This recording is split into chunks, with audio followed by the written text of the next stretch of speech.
Good afternoon, everyone, and welcome to today's webinar. Today, we're going to be discussing tourism in Ohio, what's happening and where are the opportunities. Today, we're with Melinda Huntley. She's the director of the Ohio Travel Association based out of Pickerington, Ohio. It's a nonprofit organization that provides support for museums, attractions, visitors bureaus, retail shops, hotels, restaurants, and other businesses wanting to attract travelers to Ohio. Before we get started, I just wanted to thank everyone for attending today. Our webinar is funded in part through funding from the Ohio Arts Council and the Ohio Department of Development. A couple quick things before we get started. First off, if you have any questions during the webinar, please type those into the chat box. We'll be answering questions at the end of the webinar today. But if as you have them, please feel free to type them in and we'll get those answered shortly. Also, if you have any problems today with the webinar software, best thing to do is just close out the webinar, click the link that was sent to you and sign back in. Likewise, if you're on the telephone, just hang up, dial back in, and that'll solve most of your audio problems. So without further ado, I'm going to turn everything over to Melinda. Thank you. Thanks, Stefan. Hello, everyone. Well, I do wish I could see your faces, though, but it's a pleasure being with you today, and let's jump right into it. Tourism in Ohio. I should have said travel in Ohio because I prefer using the word travel. I think sometimes when we use the word tourism, we think about, is that a leisure trip? Is it a vacation? But really, travel in Ohio is way more than that. It's about moving people from one community to another, whether it's for a day or two or whether it's just for a few hours. When we travel, we spend money, and that's good for our communities. So we are going to talk about just kind of travel in Ohio from an overall perspective, where we are as of today, what the forecast may look like, a couple things that we may want to consider. We'll take a little closer look at cultural and heritage travel. We'll talk about America 250 Ohio and bring you an update. And then we will talk about the exciting World Heritage inscription, a decision that will be made in, I think, a week or so. So we have a lot on the plate, and I promised Evan we would have time for questions and answers. So let's get started. If we look at what's happened with travel in Ohio since, really since January 2020, this is how it looks. The blue line represents Ohio. The red line represents the U.S. So you can kind of get a sense of where our visitor spending in Ohio, how that ebbed and flowed with the national trends. And you can see up until about, I think it was about April, maybe a little bit before, we were doing a little better than the norm. And now currently the norm is slightly outpacing us, not by much, but by a little bit. And again, this represents travel spending that our visitors do with, tickets or retail purchases and gas and lodging and restaurants and everything they purchase while they're traveling. So if we compare 2022 year to date with today, and this was done, I think I retrieved this on the 11th, so just a few days ago, we are down year over year 1.1%. That's not a huge amount, but it's something we need to keep an eye on because our neighboring states, which I'll show in a second, aren't experiencing that same drop as we are. So it's something we're going to take a look at and watch this very carefully. Lodging is up 2.5% over last year, and our jobs are up 5% over last year at this time. So this is the graphic I promised to show you, looking at year-to-date travel spending. As of July 2023, which is the last time this was recorded, versus July 2022. And I don't know who made this map of the U.S., but we are not neighbors with Maryland. If you notice that little shape right next to us, but you can kind of get the idea that it's roughly in the shape of the U.S. The blue states are those that had growth, that have experienced growth in the last year as far as travel spending. The darker the color, the more growth there was. And alternatively, then the red shows those who had experienced decreased amount of travel spending. I think the states with the least growth were New York and Washington. You can see they're darker red. And then you can see Ohio is that light red. Again, we're only about 1% off, but it was enough to make that a little red, where the states around us, most of them are blue or gray, which means they were basically same as last year. Quite a few of them were the same as last year. Illinois has experienced a loss little more than we have. You can see it's a slightly deeper shade of red. So what does the future look like for travel? This is a forecast by Tourism Economics, and this looks at domestic leisure travel. That means travel in the U.S. for pleasure, right? For leisure. This doesn't account for business travel, because business travel has not recovered. And business travel also includes, conferences, transient business, meetings, things like that. So they're forecasted to end 2023 at about 85% of 2019. And they're not fully expected to recover till perhaps 25 or 26, although I should say that's we've kind of outperformed in that each year, so we may be able to reach that 100% of 2019 sooner rather than later. But if you look at leisure travel, it recovered pretty quickly. So this is a national perspective, and you can see, how the pandemic impacted leisure travel, but then people went right out and, spent on more money on travel. 2023, we should be back to where we were in 2019. What's interesting about these forecasts, because everyone wants a forecast, but it really depends on your community. What happened during the pandemic and the forecast for the future, there's a lot of variables that impact that. And we had, communities in Ohio that had record years during the pandemic, places with a lot of outdoor recreation. They were places where people went. We still see some of those areas doing really well, but we also see a lot of the other areas catching up now. So this is a big snapshot. It's something to look at. However, your story in your community may be quite different based on, what assets you have in your community, who was coming to your community, and some of the marketing that was done. So what are travelers seeking? And I put this little caution blocks of saying, be careful not to put these in boxes, because I think we tend to zero in on our sector, what we're interested in. And then, we say, oh, only 36%, blah, blah, blah. The reality is people want to do all these things. And even if you take a road trip, you're also visiting a museum, you're visiting a community, you're perhaps visiting a park. So this gives an idea of the top activities that people want, that they're looking to do right now when they go traveling. Visiting friends and family, number one, has been number one for quite a while.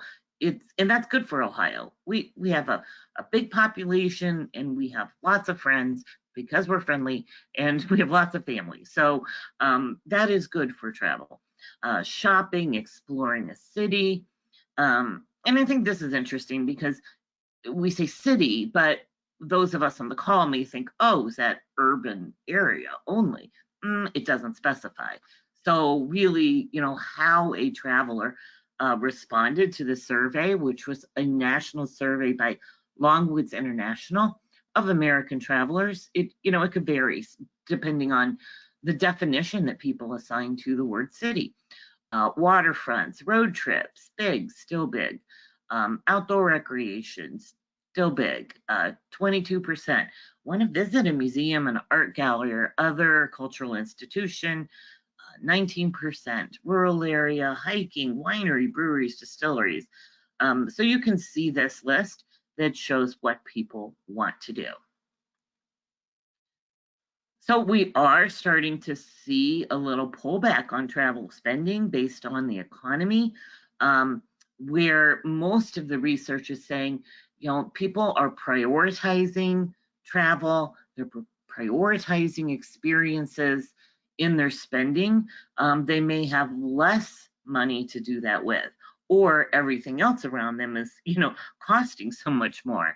So we did see a drop in visitor spending since January, and 43% of American travelers just this month said that high prices deterred them from traveling. Health concerns, I threw this in because it's still here. Like, there's still some that are concerned, and it's something just to be aware of. 59% said COVID had zero impact on their plans. That, zero impact, 59%. 32% said they're still changing their travel plans because of COVID, and 11% said that COVID still greatly impacts travel decisions. And this survey was done by Longwoods just a month ago. So this isn't an older one. This is, pretty timely. The fact that there are still concerns. The good thing is that, only 8% are saying they're canceling trips or not traveling at all. So only 8% of American travelers are saying that. How is COVID influencing their plans? They, 16% are traveling within the US instead of going international. They're still choosing places they can drive to as opposed to flying. That's good for Ohio.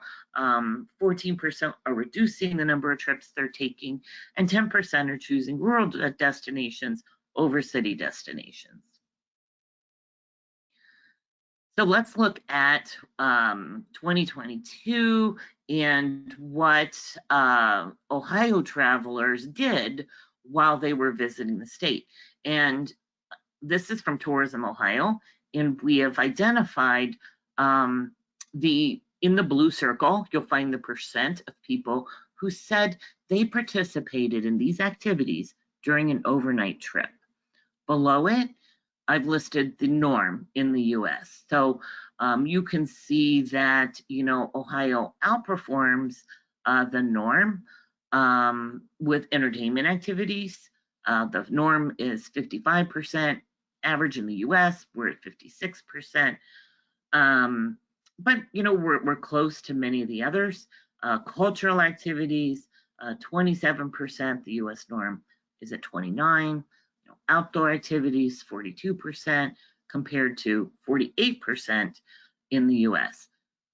Sporting activities, 21% versus an average of 24% nationwide. And then business activities, 17% versus the US norm of 18%.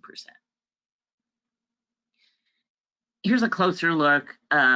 Same survey comparing the percentage who said they participated in these activities in 2022 versus the percent who participated in these activities in 2021. And so it just kind of gives you an idea of some of the top things people are doing and how that's tracking year over year. Shopping, right? We shop when we travel. So the number one gained a percentage point from 21. Attending celebrations also grew just a percentage point. Sightseeing, bars, nightclubs, you can see museums also gained a percentage point.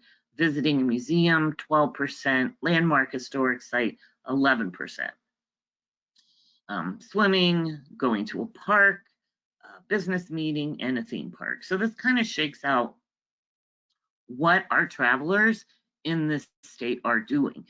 The previous slide, we talked about what they, when we talked about that chart back, and we find this one. There, this is what they intend to do. So where we are now in this chart is actually what they did. Why do we focus on overnight? It's simple. The longer we keep people in our communities, the more money they spend. A day tripper versus someone who is spending the night. They're not just purchasing lodging. They're likely to go somewhere and eat breakfast. They may visit a few attractions, retail shops, whatever else is in your community the next day. So it's not just because we're looking at, oh, we got to get them to spend the night. It is about keeping them in the area longer, because the longer they stay, the more money they spend. So how do our day trip activities compare? So this is a look again at the day trip activities that Ohio travelers participated in. So outdoor activities, 33% versus the US norm of 36. Entertainment activities, a lot higher than the US norm. The norm was 48, we're at 52%. Cultural activities, 23. Business, we're kind of even with the norm. Business activities at 14. Sporting activities were a little higher, 18%. So I think the lesson to be learned with some of this is like, we're not capturing perhaps some of these folks who are coming for outdoor and cultural activities for overnight trips. So, how do we keep these people longer in our communities? And that is the question that we should really think about in the next few months and come up with some ways to do that. Because heritage travelers, they're important, and I kind of, I hate to label things, right? So it's like cultural heritage travelers. It's like, look, cultural heritage travelers are people who are interested in really all things in the community. Look, there are more people who are interested in going to a museum, visiting a winery, and taking a walk than there are those who only want to do one of those activities. See what I mean? So if we're going to target museum seekers, they do more than visit a museum, right? But there's fewer of those who only want to do a museum than those who want to just immerse themselves in your community. And a museum visit is a part of it. We know these folks do a lot more research before their trips. They do a lot more research online. I think I've talked before to this group about the travel planning cycle, and are we inspiring these people to even cast their eyes towards Ohio as a potential place? And then once they've cast their eyes to Ohio, are we giving them the tools and the research they need to determine, yes, I'm going to go to this community? And so it is a cycle that people use when they are traveling. So, and these folks, they do a lot of research. They're also looking at reviews. So never discount, check your trip advisors, check what people are saying on social media, because they are very attuned to what other folks are saying. Heritage travelers expect a distinctive experience. It is all about the experience these days. They don't want to see something, experience something that they could see at home. So how do we celebrate our unique characteristics that we have in our community, and how do we really bring those to life? They stay longer. We know that folks who categorize themselves or who visit, museums and heritage sites and cultural sites, they stay longer in the community. Again, that means they spend more money. So not only do they spend more money because they're staying longer, but they tend to have a higher disposable income. So they spend more money in general. And like I referred to earlier, they are interested in doing more than just one thing. So it's not about setting an itinerary where they're going to hit every museum in your community. It's about they're going to visit many places and have many different experiences to get the full taste of what your community has to offer. Local flavor, and I say this in parentheses or in quotations because it's local flavor is everything, but I say it in the quotations because I don't want you to think it's just about food. It could be art. It could be, anything local. It could be goods. It could be whatever you have that's distinctly yours. 70% of travelers right now enjoy the unique environment that local businesses offer. And that's up from 59%. That's huge. So we knew the local movement was hot. We knew it was growing. It's growing even, I think, beyond many of the expectations. These goods, they could be local wineries, distilleries, retail shops, galleries. You know what you have to offer. You know the stories that your community can tell.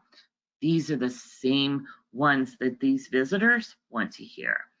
62% of visitors want to support small, locally owned businesses. Do you let people know that they're locally owned businesses? So, those of you that may have some type of a buy local program, or, are we telling people which businesses are locally owned, so that as these travelers are doing their research, they're finding them. And 48% want to learn more about the locally made products, up from 41%. So here's an opportunity not to just purchase goods, but here's an opportunity to meet the makers, and that feeds back into the desire for experiences. So, are you telling the story about where these things came from and how they came about? How do they get information? Google, right? So make sure your search optimization is good. Work with your visitors bureaus locally. They can help you. So they're looking at, online resources, advice. Again, the importance of reputation management, and the importance of providing good customer service while they're in town, because it only takes one bad experience and you could have a bad review. So advice from friends, family, other visitors, tips and suggestions from locals, 49%. So, do you ever ask your locals about, what's their favorite place? Or where do you take your family when they come to town? And then promote that. So it's just something to think about, that they are looking for tips, and visitor information centers. So, where do you have visitor information in your community? Can people find it? Do they know where to go to get ideas and information? Okay, let's move on. America 250. Like, how exciting is this? And yes, there will be barn painting. And this one, I believe, is a finished barn that's in Wayne County, if I'm not mistaken. Of the new design, there's also going to be an effort to kind of link US 250 to the America 250 Ohio, which is kind of cool. So for those of you that aren't aware, the nation celebrates its 250th anniversary in 2026. And states throughout the country are setting up commissions to do the work. There is a national office that is doing America 250. Right now, they're really focused on an invitation to share your story about your future, what you appreciate about this country, etc. So that is being done. We don't actually know exactly what other big events they're doing yet. Things are still up in the air there. But the Ohio Commission was introduced in the spring of 2022. And we were, I don't know. I know we were one of the, not the first, but we were early on. We were able to set this up pretty relatively early. And we do have a staff, America 250 Ohio staff, that is run by Todd Kleinsmith, who was previously with the Ohio History Connection. He is the director, and he's got a great team starting to come together to put some of these strategies in place. One of the first things we did, and I say we because I serve on the America 250 Commission. Well, one of the things we did was we were required by statute to send a summary to the governor in the fall of 2022. So it was a really quick turnaround, but it is available online. And if you just Google America 250 Ohio, it will send you to the Ohio History Connection website page that features America 250 Ohio. They are working on a website, but it hasn't been launched yet. It'll eventually have its own website. But I do recommend, if you haven't gone and read the report, it is available online, and it has, oh boy, I can't remember how many stakeholders talked to, hundreds. But it kind of summarizes what we heard Ohioans want for this commemoration, and kind of outline some of the things back then that we were hoping to do. A lot of the work of America 250 is going to take place at the local level. And so I kind of look at it as a triangle, and the very top portion, the smaller portion, those are things maybe America 250 Ohio will do itself, signature events. The middle section will be in partnership with other organizations. And then the biggest section are things that, look, you're going to be doing locally. Notify the America 250 staff, and they're going to help promote what you're doing. But just to give you a preview of some of the things that are, I know, bubbling to the surface and are going to occur, there is grants programming being released very soon. There's actually a commission meeting tomorrow where the staff will be seeking approval of the grants program so it can be launched. And I don't want to give you too many details about it right now because it isn't finalized, but these will be dollars that'll be available to do local projects, local events, and it's a good percentage of the entire state appropriation to America 250 Ohio that is going out the door to help local communities join the celebration. Speaking of communities, there is going to be, and I think it's just, I think it was even posted this week, information on how communities can become America 250 Ohio communities. So the staff is working with the Ohio County Commissioners Association, and really identifying like how a community wants to be a part, and here's how they can be a part, and they can be recognized for their support of America 250 Ohio. There will be a series of statewide trails, and these are not walking trails, but more thematic driving trails, but they tell an important piece of the Ohio story. You know, this celebration isn't just about the revolution. What we're focused in are really what are the who are the people, what are the things that Ohio has contributed to the nation. So that broadens the scope of our themes, it broadens the story, it broadens our ability to celebrate about Ohio. So these statewide trails are going to be thematic, aligned with some overarching themes that really talk on a statewide basis, move people from place to place to follow a story. For instance, you know, low-hanging fruit, Ohio's first presidential trail, right? So recognizing the contributions that our state made to leadership in this country. So as we are able to develop these trails, and the goal is 3 a year starting in 2024, with 4 in 2026, they will be promoted as we tell the story of Ohio. We're not just telling the story, we're saying go out and see it. Right? Go out and see it. You interested in the subject, here you go. Here's an easy way to do that. And associated with that will also be programs for fourth graders. So we're looking at ways to perhaps give a pass to fourth graders, because that's when they start studying Ohio history.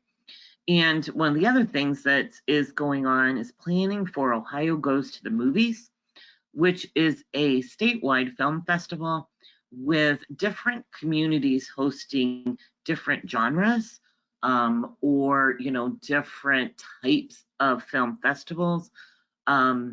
So instead of just one film festival, we are looking at bringing film festivals to local communities. So it celebrates all genres and all forms, short film, long, feature film, script writing, whatever it may be, because Ohio has contributed to movie magic in quite a number of ways. All right, moving on. So Hopewell Ceremonial Earthworks is very cool. And this is the new brand, the new logo that Ohio History Connection has released. It was designed by Ballgren Mortine. And so you'll start seeing this logo pop up. So the Hopewell Ceremonial Earthworks is the name of the nomination that was made to the World Heritage Convention, which is part of UNESCO. This is a big deal. These are the cream of the crop when it comes to places with universal value to humanity. They may be places such as the Colosseum, Taj Mahal, the Grand Canyon. That's the company we may soon be keeping. There's only 24 sites, World Heritage sites in the United States, and there's about little less than 1,200 throughout the world. And it was a rigorous process taking, oh my goodness, 15 years, maybe more, to get to this point where on September 19th or 20th, the decision will be made by the World Heritage Committee on whether the Hopewell Ceremonial Earthworks are inscribed as a World Heritage site. It is a serial nomination, so we're not talking about one place, we're talking about 8 different places. But together, they tell this story of just ancient brilliance when it came to the indigenous people of this region. There is a committee or group of about 12 delegates from Ohio and Washington, D.C., who are going to be traveling to Saudi Arabia tomorrow, I think, is the day they leave. The vote will be held either the 19th or 20th. And the reason we don't know exactly is it's done alphabetically, and the United States is at the end. So it just depends on how many other sites are up and the time frame of when this one will be discussed. So there's a chance for, I think we have 2 minutes for someone to speak. We have Chief Glenna Wallace, who is just a wonderful representative of the Indigenous people who will be speaking on this project's behalf. The decision, once it's made, happens immediately. So the minute they say yay, right, everything happens. These sites are automatically World Heritage. There is no delay in that process. So they're located in 3 communities. Oregonia, which is north of Cincinnati, that is Fort Ancient. There are 5 sites in Chillicothe that are part of the National Park, Hopewell Culture National and Historical Park. It's a long name. But that National Park Service collection of sites, there are 5 of those sites that are included. And then in Newark, we have 2 sites labeled Newark Earthworks, the Great Circle and the Octagon. The sites in Newark and Oregonia are managed by, or owned and managed. You know, at least one of them in Newark, there's still decision out for the Octagon, but they are managed by Ohio History Connection. Chillicothe is the National Park Service. So this is Mound City, and this is in Chillicothe. It's called Mound City Group. And I wanted to spend a couple seconds talking to you about like why these sites are so important, because they're very, I think they've been underappreciated and the story's like been undertold. Again, these sites are under consideration because they have universal value to humans, to humanity, to who we are, who we were. Couple things about these sites. They were not defensive structures. Even a place like Fort Ancient, you think, oh, that's a fort. No, it wasn't. It is thought that these places, they weren't forts. They were places of gathering. They were places of ceremony, and of burials. But they're not all of the mounds are burial sites. So they're places where people came from all over North America to gather. They didn't live within these earthen walls. You can see that horizontal wall in the slide. Most of the sites are encompassed by some type of wall, and it's basically saying you enter here, this is sacred land. There's usually only 1 or 2 entrance points. So you can see this one to the right of the screen.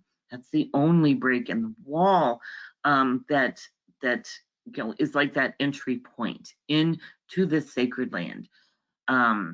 So in one of the reasons we know they weren't forts is because some of them, Fort Ancient and the Great Circle as an example, have moats, but they're not on the outside of the walls. They're on the inside. So if it was defensive, why would you put a moat on the inside of the walls? You wouldn't. But it was that celebration of all elements, and water was an important part of ceremony and of creating these sacred spaces. The other thing about these sites, which I find fascinating, is they were built across generations. You know, people who dug up dirt with shovels made out of animal bones and put them in baskets and carried them to these walls, most of them knew they were doing it and they were never going to see the completion. Right? They were doing it for something bigger, because the work was carried out throughout generations. And so they worked on these things, but they knew they'd never see the end. I think that's pretty monumental as far as the importance of these sites to the early Native Americans. There is extreme geographical precision, and these are kind of a representation of what the sites, the earthworks looked like. And remember, these are spread from Newark to Cincinnati, north of Cincinnati. There were many more that existed, but they were destroyed. As we built roads, the Ohio and Erie Canal, they were, created farmland. A lot of them were destroyed, and even pieces of some that we have featured here, not the whole thing survives. But you can see the geographical forms, the circles, the squares, and the octagons, and that they're repeated at different sites hundreds of miles away. This took an genius, pure genius in mathematics and engineering and managing public works. These early Native Americans were masters. These circles are within minutia degrees of being perfect circles. How do they do that? When they cover the size, massive sizes. Just to give you an idea of the size, I took a group of CVB folks, the people who work the front line, they work at their visitor centers, they're working with groups. And these are the individuals who are in the CVBs of the counties where these sites are located. And they're very familiar with their own sites, but they're not familiar with all of the sites that are in the nomination. So we did a tour yesterday in the rain.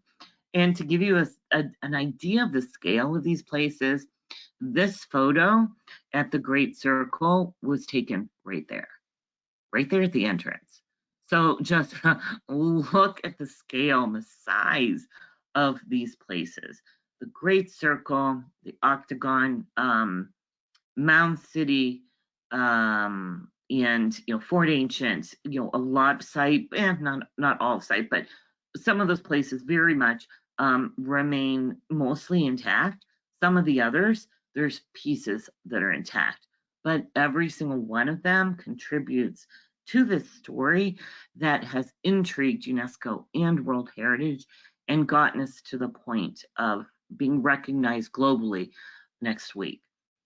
So who will these sites appeal to? This is a summary of who will be some of the initial audiences that we will be promoting these sites to. Ohio History Connection is working on creative content. Once inscribed, you're going to start seeing that. But these are the folks, history buffs, dig deepers, those who are interested in heritage, educators, the tribal community itself, very interested in these sites because they represent their stories. And in fact, I heard yesterday that, someone had gone and they said, look, we have all these songs and stories and dances, and we don't know where they belong. Like everything else is attributed to a place, but the tribal community has some of these other things that they just don't know where they belong, and it's quite possible maybe they belonged here. And so there is a deep connection to these sites with the tribal community. There isn't one tribe that can be linked directly to this culture. We just don't know, right? It was 2,000 years ago that these were built. But OHC is working with a tribal coalition of, I think, about more than 20 tribes, getting their input, and they've been involved in a lot of the decisions. UNESCO pilgrims, there are people whose, bucket list is seeing every World Heritage Site, and they will travel internationally to check these lists off. We will have some of them. We have folks who are just, avid National Park Service fans. They will come because it's a national park. Gen Z do-gooders, those who want to embrace new cultures, new things, and look for opportunities to leave legacies, culture-seeking families, and empty nesters. So these are the main audiences. The core positioning, it shapes connection to the past, the land and the sky, the cosmos, and to each other, leading to new perspectives.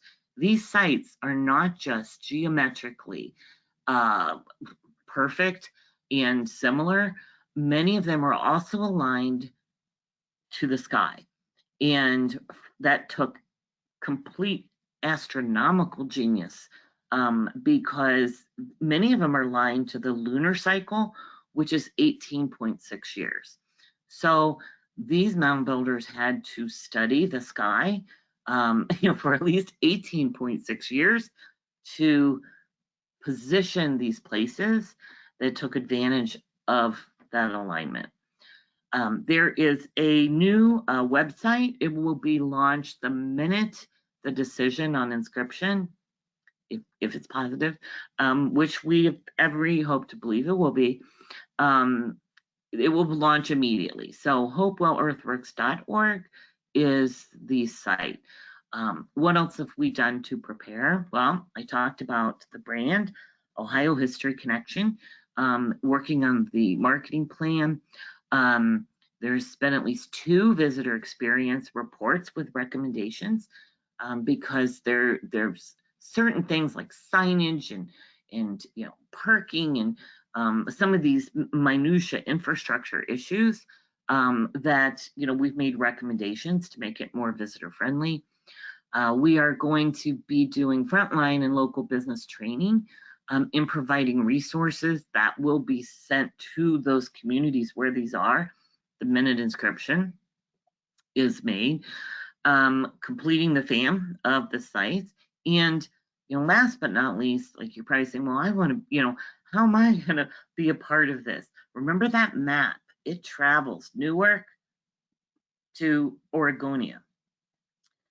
Airports, Columbus, Cleveland, Cincinnati. So what we are doing is building upon work we started pre-pandemic to identify some of the cultural sites, some of the other earthworks, and start to build more of a regional tourism itineraries so that maybe there's people who want to go the slow route from one to the other. And so where do we send them?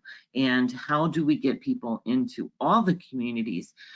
So we are having a meeting in November. Many of these materials we've created for the frontline immediate folk will be available, but we'll also be looking at, how do we as an entire region promote these sites and help visitors to these sites find places to eat and sleep and shop. And this is a picture of site earthwork, by the way, which is part of the National Park Service site. And I think what many people don't realize is these mounds are like place markers. These mounds cover the remains, many of them, of structures, wooden structures that were built. And they were built for ceremony, they were built for crematories, whatever purpose they were built. At some point in time, for whatever reason, the early Native Americans said, okay, the purpose of this building is completed.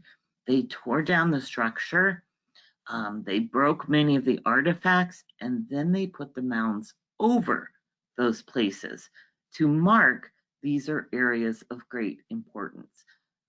So that's something I just learned in the last 6 months or so, but it kind of brought a new perspective to these mounds that I didn't know before. One thing to remember, this is a marathon, not a sprint. Inscription, the decision will be made, next week. You kind of look at this, that's the beginning of our work. The goal isn't necessarily the inscription, it is, but once we get inscribed, then the work kind of begins. And so we have to, this isn't something you're going to see changes overnight. And just like these indigenous cultures that worked across generations for something bigger, we kind of have to remember that and perhaps learn, from these early Native Americans. How do we now move forward with this project in a sustainable yet, economic creation way. But it all, basically, we've got some things started, but the work begins next week. And I think that's it. So you will hear more about World Heritage. I'm looking at you speaking at your conference, October 10th through 12th. We are going to talk then about the future of trends. What predictions do we have for what will be next looking forward? America 250 is also speaking at the Heritage Ohio Annual Conference. So you'll hear more updates on that. And then October 4th through 6th is the State Tourism Conference, and we will have both World Heritage and America 250 speakers at that. So plenty of opportunities to learn more, and I hope I've whetted your appetite to want to attend one or both of these conferences to learn how to get involved more. So thank you. I'll turn things over to Devin. Thank you, Melinda. You definitely made me want to get in the car, play hooky all afternoon, and go somewhere this afternoon. So just let everyone know, if you have any questions, type them into the chat box now. We already have a few in there, but please ask your questions now. To give people a couple of seconds to type those questions in, I'll take a short commercial break here. Coming up next week, our next Revitalization Series workshop on vibrant communities is coming up. It's going to be in Millersburg. If you're interested in that, it's Tuesday, September 19th. You can find information on our website, heritageohio.org. Also, our next webinar is coming up in 2 weeks. That's going to be on crowdfunding vibrant patronicity. You can find registration info on our website as well. And finally, as Melinda alluded to, coming up on October 10th through 12th, our annual conference is in Dayton this year. Registration is still open for that. And if you need a hotel room for it, you have until next Monday, September 18th, to get your room booked for the discounted rate. They're going to be kind of expensive this year if you don't get one of those rooms, because Fish is playing in Dayton at the same time as our conference. So hotel rooms are going to be very popular in Dayton during our conference. All right, switching over here to our questions. First question, will this presentation be available? Yes, it will be. Tomorrow afternoon, you should get an email from us with a link to that presentation. And also, you can also find all of our webinars on our YouTube channel. Just search Heritage Ohio to go to our channel on YouTube, and it will take you right there. And usually it's showing you the most recent ones, so you'll be the first one available on there. All right. Now into the questions from Melinda. Have the type and/or topics of the statewide trails been identified yet? Really good question. Not exactly. They are, look, I think we can look at 2024 and recognize that there's some low-hanging fruit given the time frame. So we will be looking at some of the work that's been done previously to connect sites and stories that follow some type of a theme. For instance, the presidential, right? Aerospace and aviation. There's been a lot of work done on that.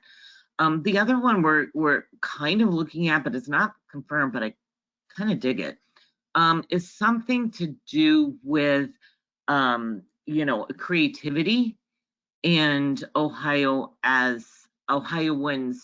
as creators. So whether that's linking sites along the Ohio Arts Trail to those with the Ohio Literary Trail, so we're really looking at who has done some of this work and how can we leverage their efforts, give them some additional attention at the same time. And then I think the others, there's 11 core themes that are starting to take shape. And I think by our conference, if not surely by yours, those will be better identified. Like I said, there's a commission meeting tomorrow. Some of these things are being decided about. It was decided on every few days. So I am hoping most certainly at least by the Heritage Ohio Conference, we'll have a better idea. But good question. Thanks, And if you Melinda. have ideas, shoot them my way, right? There's my email. So if you have an idea, send it. I'll share it with America 250 team. Kind of switching gears here to air travel. When do you see the airline pricing situation kind of evening out over the next couple of years? Right. I think there's so many forces um, that are at play here. We are getting a brand new forecast information at our state tourism conference, so I'll know more then. But we don't see it leveling out necessarily by year end. Disappointing, but good to know. Yeah, yes. Yeah, Taking just consider, like, all, it's supply and demand and all the forces that have been at play the last couple years. I'm just glad that's continuing. Taking into account some of our, a lot of little partners and regional partners on this call, what are some good ways for people to get their events in front of more people around the state? Well, first of all, you should be logged in to Tourism Ohio, which is the state tourism office. You absolutely need to log in and enter your events into ohio.org. And if you go to ohio.org/industry, and in fact, Devin, before you send out the follow-up email, I'll send you information Sounds about great. how to link. That's free. You should have, any attractions in your community should be listed there. It is the source, it's the database they go to. And I'll send you some additional information that you can send to them. That's a start. Second, reach out to your Visitors and Convention Bureau. They are always looking, and if you don't know who they are, make sure you introduce yourselves to them, because their job is to promote the community, and they need to know what you have to offer, and make sure. I think the other thing, particularly when we talk about events, the mistake I see happening a lot is there are long deadlines for some of the tourism folks for their publications. And so when you send a press release in your events the next month, there's not a lot that most people can do. So if you know dates, if you can plan out 6 months to a year in advance, what are the dates? You don't have to have any of the details. Make sure places like Tourism Ohio and your local CVB know the dates of your events as soon as you can, because that just increases the chance of getting in some of their publications. Yeah, two more questions here. I'll start off with the first one. What are some interesting events you're seeing around the state coming up for the eclipse happening next year? Oh gosh, we did a webinar on the eclipse. I can't remember when that was. Earlier this year. There's lots of interesting activities. I would suggest going to the Ohio Eclipse page. I think Eclipse is a one-time thing, right? And it's going to bring people. What some of the folks are concerned about from a statewide perspective is traffic. And so I think some of the most brilliant things I've seen are packages. Because look, if there is no cloud cover and you have an event, there's no guarantee people are going to get there. Like, they may be stuck on the highways for hours. And we've heard this from others who've traveled the country going to sites for the eclipse. If you can develop a package, and this is what we're seeing people do, which I think is so smart, get them there the day before and send them home the day after, and give them things to too, but they're guaranteed then of being at your community during the eclipse. If not, you can't promise them. If people don't realize the traffic that is likely to occur, they may not plan enough travel time to get there. And I think that's one of the most, I think that's the smartest thing I've seen people do. And a couple of years ago at our conference, you presented on bus travel. What's bus travel like post-COVID? Yes, yes. Still happening, still recovering, right? It is lumped into that category, I think, of group travel. It is slower to recover, but we are seeing recovery. And I'm gonna tell you, like, I know some people say, oh, well, we're not getting. I talked to someone in an Ohio community, a small community, mind you, small community. She called me. She just booked her 100th bus tour, and a third of them were overnights. So, look, how is her community different than yours? She's gone after them. She goes after them. She knows these, she goes to the shows. They know her. She works with these tours. She creates these new experiences in the community, and she's getting the business, and she's getting them to stay overnight. So, I think we can look at the trend and say, oh, it's slower recovery, but like, I'm just gonna guess most of us haven't put in the effort to get them here. This is a 3-year lag time for these folks, because basically they're saying, I'm gonna trust you with my customers. So they got to get to know you, and then then they'll maybe book. And so it's not something you do one time and you go to a show and it's like, oh, you get anything? You may not. And our final question here. And you don't stick with it, and particularly if you don't follow these leads, it is about, right? It's about getting the leads and working it. And I want to bring her, this person in for training at some time, because she's killing it with bus tours. Thanks, Melinda. One final question here from Elaine. I'm going to modify your question a little bit. So with the Ohio Travel Conference coming up, what are some good ways for people to get some follow-up information from the conference? Is there going to be a follow-up conference, emails, subscription lists? What should they be looking for? Are you, not sure I quite understand it. I mean, I'll join. I mean, our organization, we are not state funded. We are a membership organization, just like, Heritage Ohio, to provide support to the industry, in that continuity. So, join OTA. I can tell you, we have monthly calls, that we have conversations about things that are happening, and the information post conference will be going to those that are attending. So I don't know if that answers your question.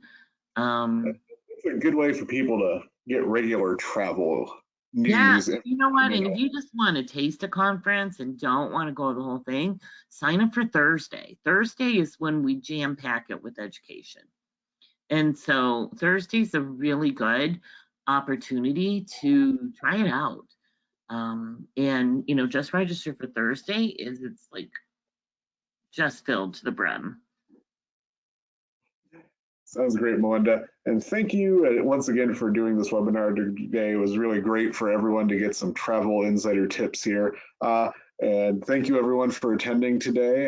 Just a reminder, conference for Heritage Ohio, October 10th through 12th in Dayton. If you need a hotel room, book it by September 18th. That's next Monday. So get on it, and we'll see you in Dayton. Thank you once again, Melinda. Have a good day, everyone. Thank you.